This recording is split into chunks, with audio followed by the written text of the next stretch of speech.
Hey, friends. Welcome to Unpolished by Called. I'm Kathrin Shaffer.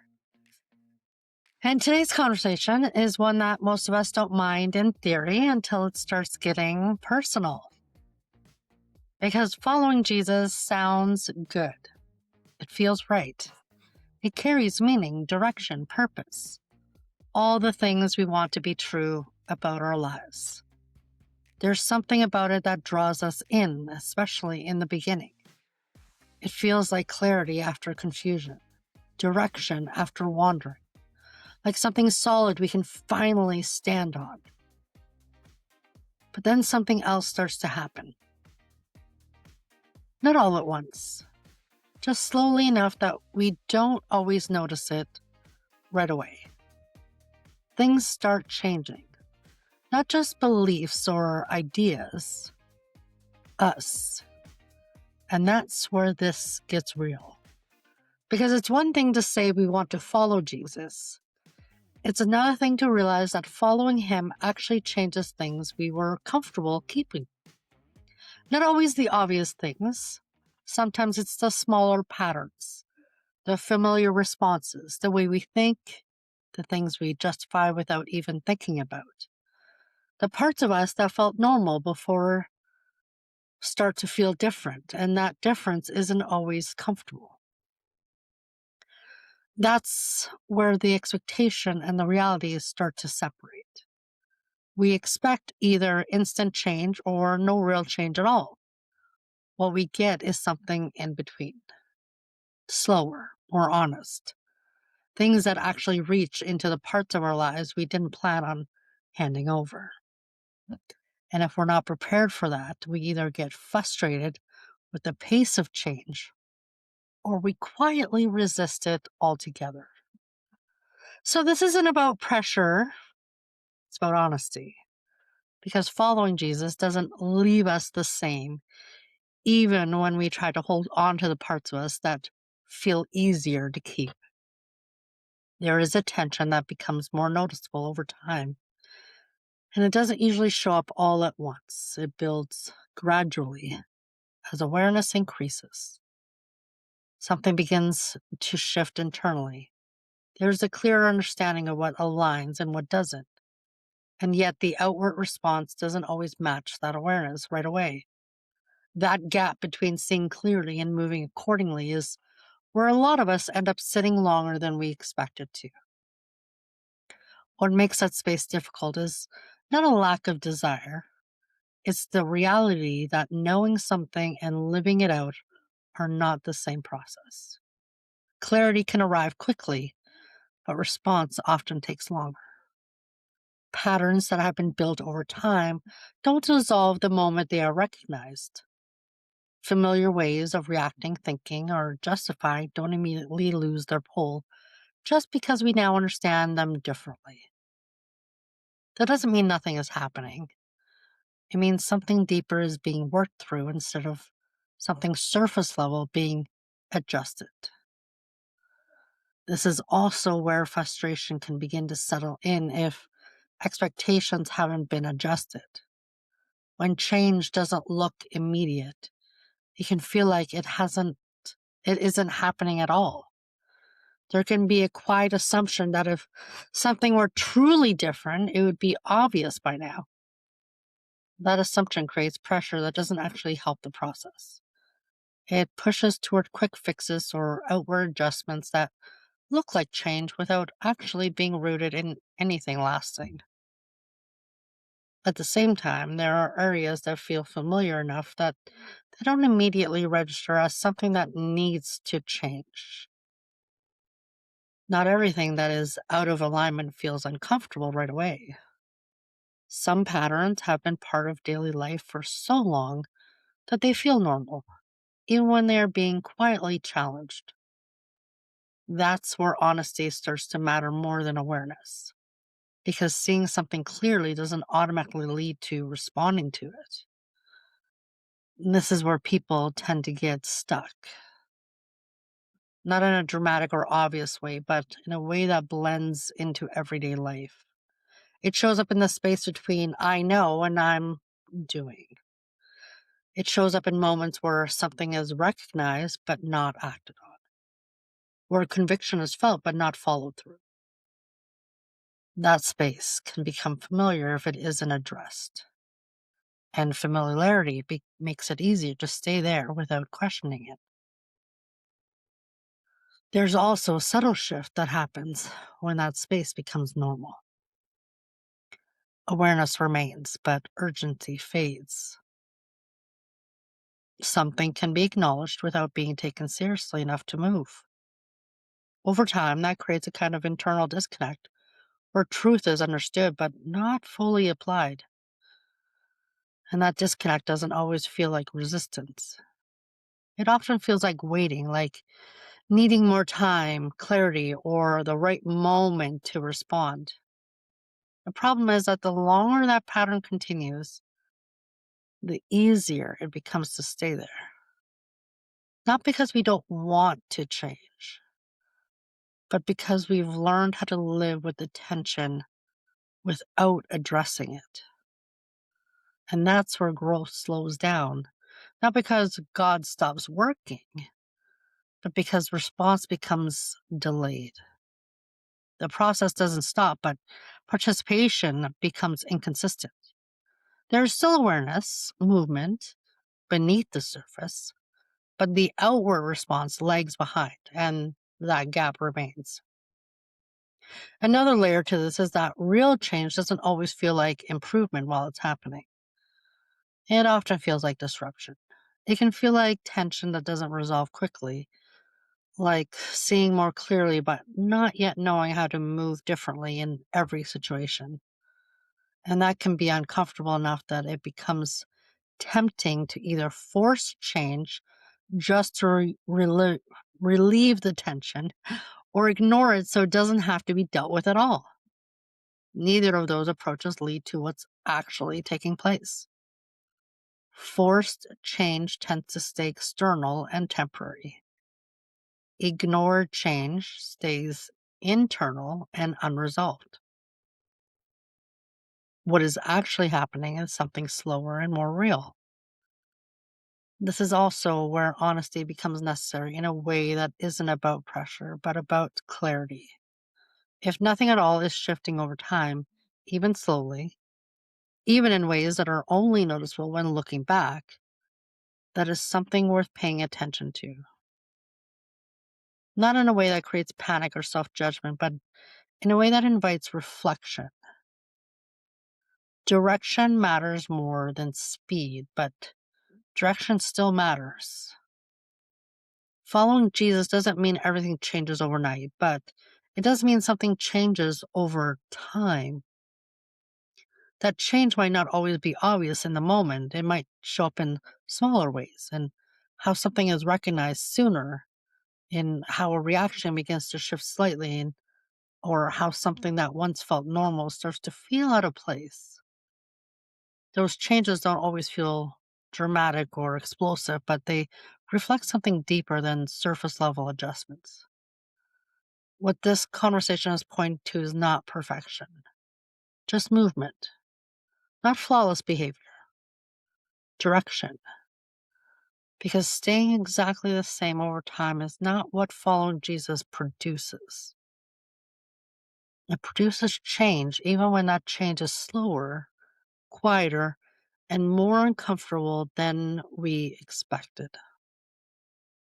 Once that gap is understood more clearly, the conversation starts to shift from frustration into something more grounded. The focus moves away from how fast change is happening and toward what kind of change is actually taking place. And that matters because when expectations are tied only to speed or visible results, it becomes easy to overlook the kind of transformation that is happening beneath the surface. Real change rarely announces itself in obvious ways. It doesn't usually show up all at once, and it doesn't always feel like progress while it's happening. Most of the time, it begins in places that are easy to miss if we're only looking for outward results. Thoughts begin long before actions do. Reactions begin to slow down before they change completely. Desires start to feel different before behavior fully reflects that difference. That process is not always noticeable in the moment, but it becomes clearer over time. What this means is that change is often more directional than it is immediate. Instead of everything being corrected at once, there is a gradual movement towards something different. That movement may not feel spectacular, but it is consistent in its direction. The same situation that once produced one response begins to feel slightly different, even if the response hasn't fully changed yet. There is awareness where there wasn't before, and that awareness creates space for something new to develop. That space is where transformation actually takes place. Not in the moment where everything is perfect, but in the process where things are being reshaped over time. There's also a difference between behavior that is being managed and behavior that is being changed. Managing behavior focuses on controlling what is visible. It often produces quick adjustments that can look like growth on the surface.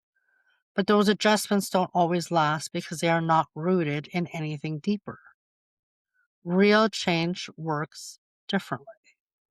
It doesn't start with controlling behavior, it starts with shifting what drives it.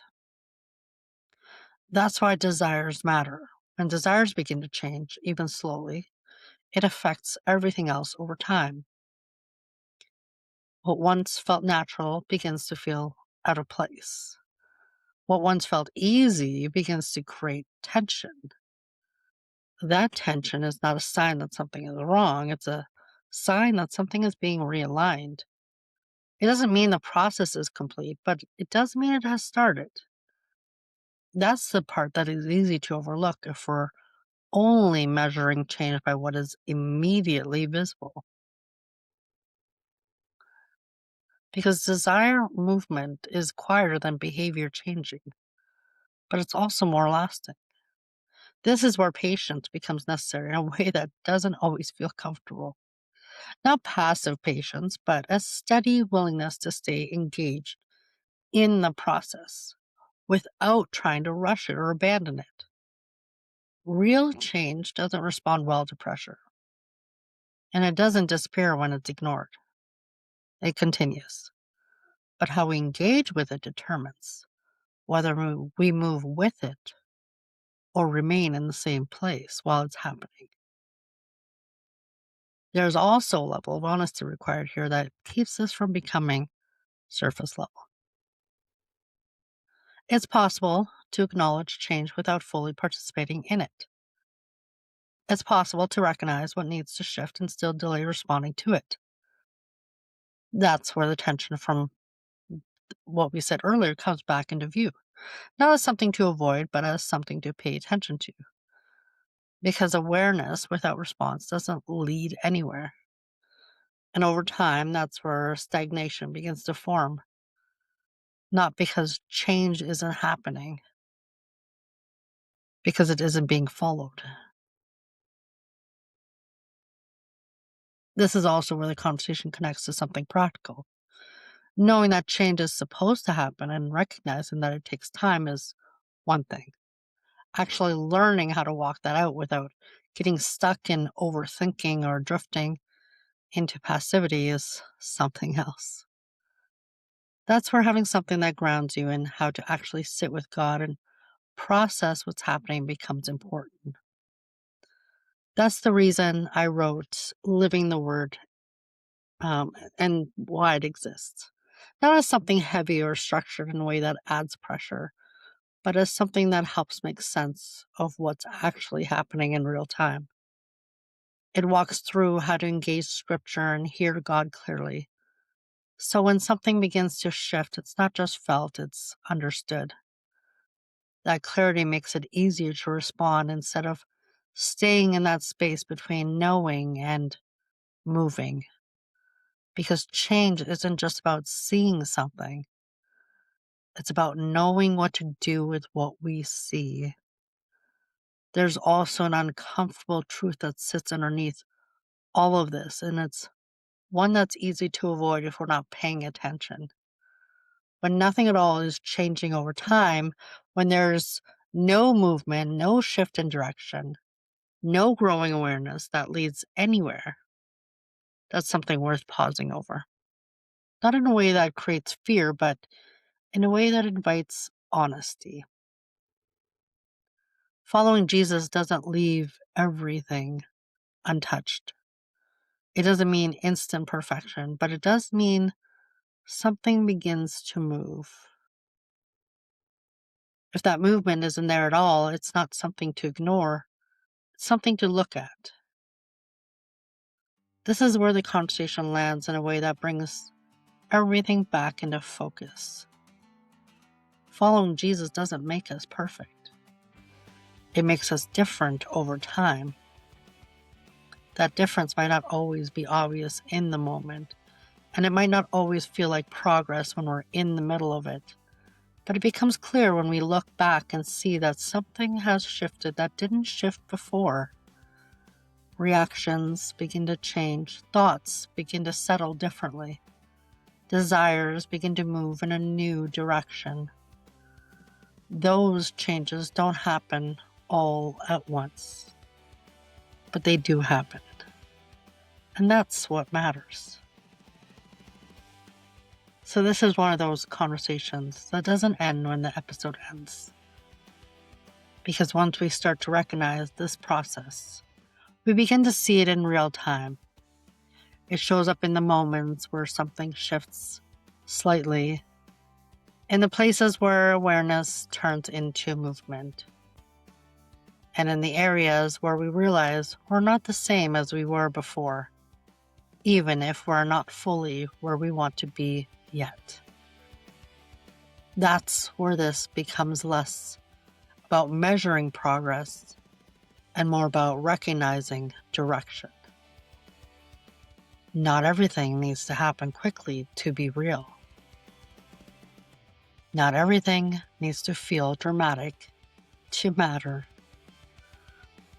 What matters is that something is moving.